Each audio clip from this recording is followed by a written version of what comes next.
Olá a todos vocês que nos acompanham nos nossos momentos de reflexão e também de oração. Saudamos a todos com a graça e a paz do Senhor Jesus.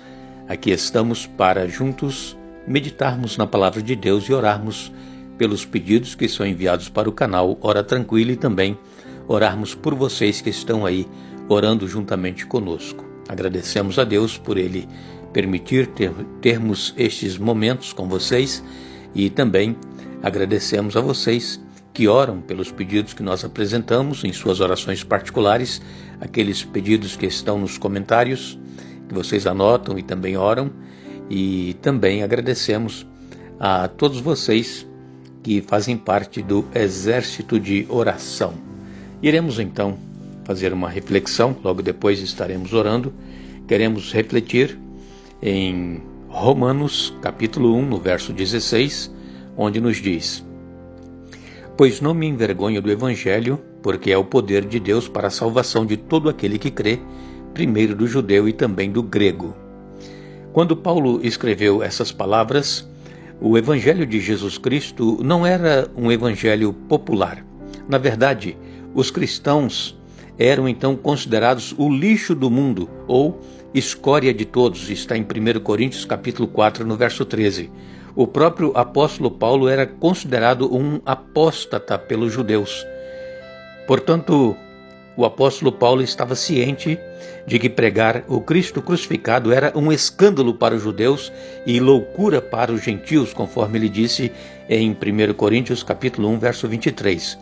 Mas como o apóstolo estava totalmente convencido da verdade do Evangelho e havia experimentado sua bênção e poder, ele não apenas não sentia vergonha do Evangelho, mas também até mesmo se gloriava na cruz de Cristo. Por quê? Porque a cruz de Cristo era vergonha, porque somente os criminosos, os piores criminosos, eram crucificados.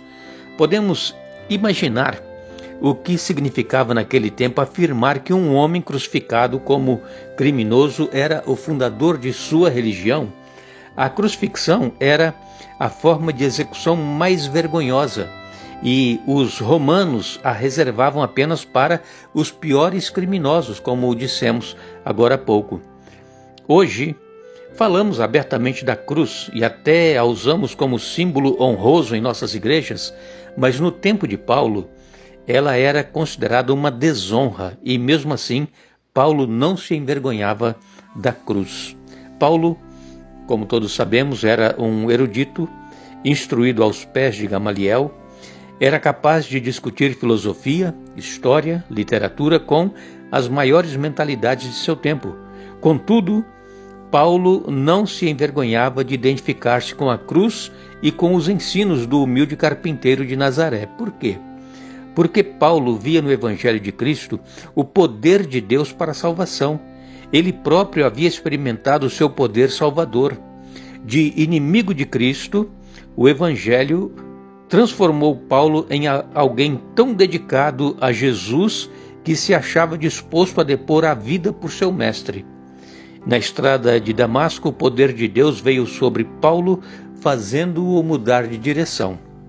Realmente, existe poder no Evangelho de Jesus. E é interessante notar que a palavra poder, ela tem em grego a mesma raiz da palavra dinamite. Assim, o que Paulo estava realmente dizendo é que o Evangelho funciona como dinamite em nossa vida, quando permitimos a entrada de Deus, quando lhe damos autorização para reformar nossa vida, tornando-a semelhante à de Jesus. Deus não interfere em nós simplesmente podando esse ou aquele problema. Deus está interessado em chegar à raiz do problema, destruí-lo com uma explosão e então recriar nossa vida, tornando-a muito mais bela. E se nós permitirmos, a dinamite de Deus operará em nós uma completa transformação.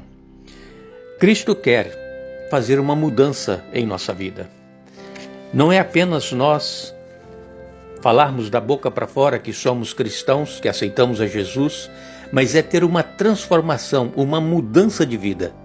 Assim como o apóstolo Paulo teve a sua vida mudada, ele era inimigo de Deus, era perseguidor dos cristãos. Paulo, ele era do Sinédrio, ele era membro do Sinédrio, e ele odiava os cristãos, aqueles que estavam aceitando a Jesus. Para ele aquilo era uma seita que estava surgindo, e então ele começou a perseguir essas pessoas. Ele pedia cartas lá no tabernáculo, no templo, lá nos sacerdotes. Ele tinha cartas, autorização para ir de casa em casa, mesmo entrando nas igrejas, nas sinagogas, e arrastando para fora aquelas pessoas que eram cristãs e levadas a julgamento, e muitas pessoas foram levadas à morte. Mas este mesmo Paulo, que era inimigo de Deus, era perseguidor dos cristãos, ele teve um encontro com Jesus, e ele não pôde fugir desse encontro. Quando aquela luz interceptou Saulo no caminho de Damasco, ele caiu por terra. E então a voz lhe perguntou: Saulo, Saulo, por que me persegues? E ele disse: quem és tu, Senhor? E Jesus disse: eu sou Jesus a quem tu persegues. E aí Paulo perguntou: o que queres que eu faça? É isso, irmãos, que nós precisamos fazer. Perguntar a Deus, a Jesus: o que queres que eu faça? Ele quer fazer uma mudança em nossa vida. Não vamos continuar fugindo de Deus, tendo vergonha. Hoje nós vemos símbolos, de cruzes por todos os lugares, nas igrejas. Pessoas carregam um crucifixo pendurado no pescoço. Hoje é com honra, com orgulho, mas naquela época era vergonha. Eram os piores criminosos que eram crucificados. E Paulo disse: eu não me envergonho do Evangelho, que é o poder de Deus. Irmãos, precisamos crer nesse poder.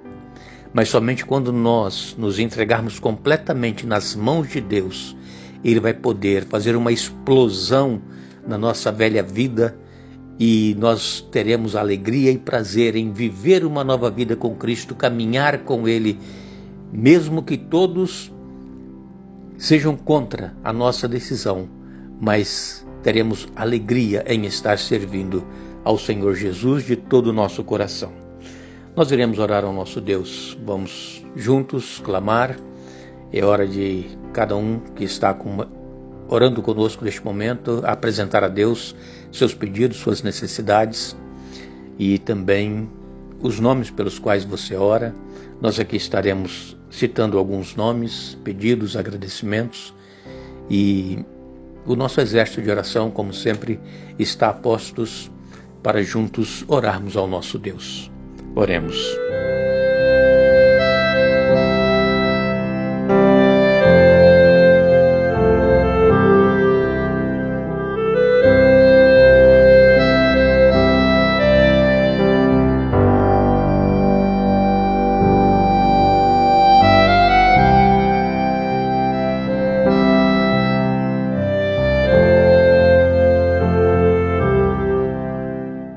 Santo Deus e eterno Pai que estás nos céus, estamos agradecidos por tudo que fazes por cada um de nós, por teu amor, por tua misericórdia, por teu perdão.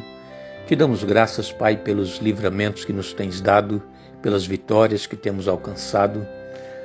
Querido Pai, queremos neste momento pedir que o teu poder possa estar trabalhando na mente, no coração de cada um daqueles que estão orando neste momento, estão clamando a Ti, estão chorando aos Teus pés, apresentando as suas necessidades, suas lutas, suas dores, sofrimentos. Ó Pai, Tu conheces cada um.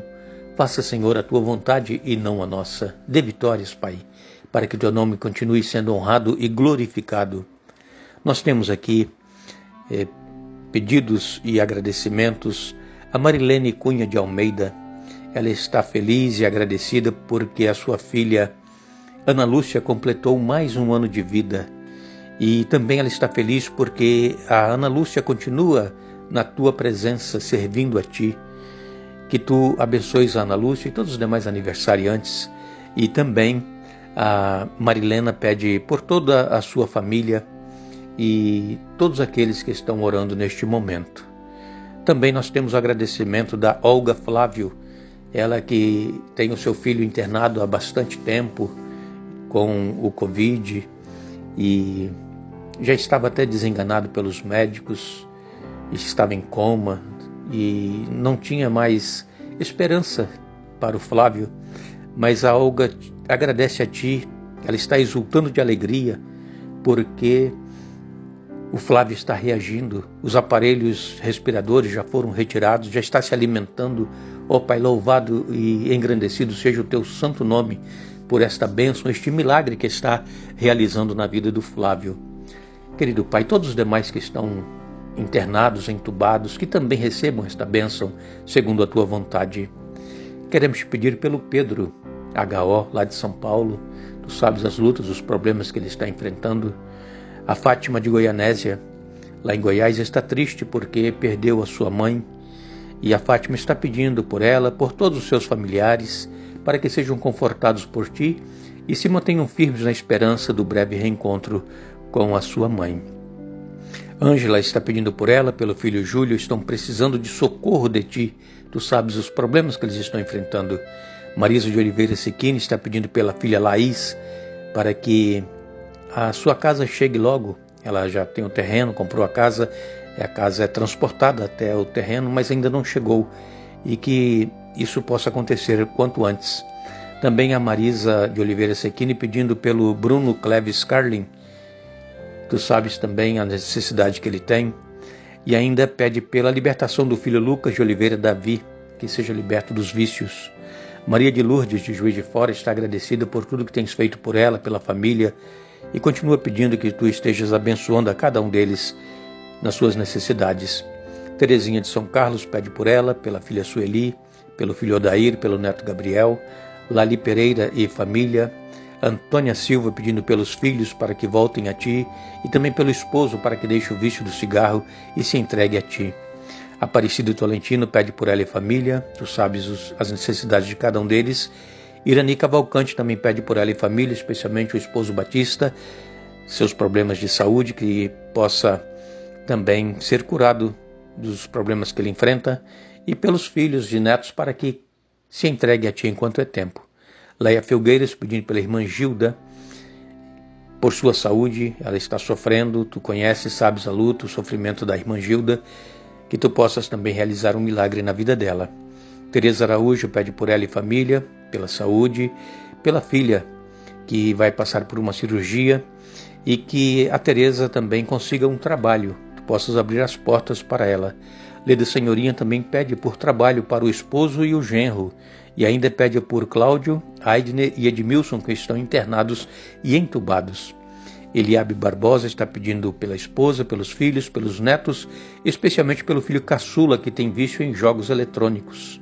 Também de Selma Maaz e o esposo Luiz, pede por eles e família, e por todos da igreja de Parecis em Rondônia, e também pela nossa irmã Cleia, que consiga a sua aposentadoria. E Deudisa Soares pedindo por seu irmão Iltamar Soares da Silva, tem vício de bebida, tudo que ele faz é para gastar com bebida, que Tu possas libertá-lo deste vício. Cleusa Oliveira, pedindo pelo filho Nino, para que ele volte a Ti também enquanto é tempo. Silci Weichheimer, pedindo pelo esposo Elenir Trevisan. Tu sabes as necessidades que ele está passando, e todos os demais pedidos, Pai, que estão aqui, que Tu atendas a cada um, segundo for a Tua santa vontade, que cada um sinta a Tua presença, a presença do Teu Espírito Santo, o anjo da bênção sendo enviado por Ti a cada um daqueles que estão buscando a solução dos seus problemas em Ti, com sinceridade de coração, e que também desejam ter uma mudança de vida, um encontro pessoal contigo. Ó Pai, faças a Tua vontade e não a nossa. Perdoe os nossos pecados, em nome de Jesus. Amém.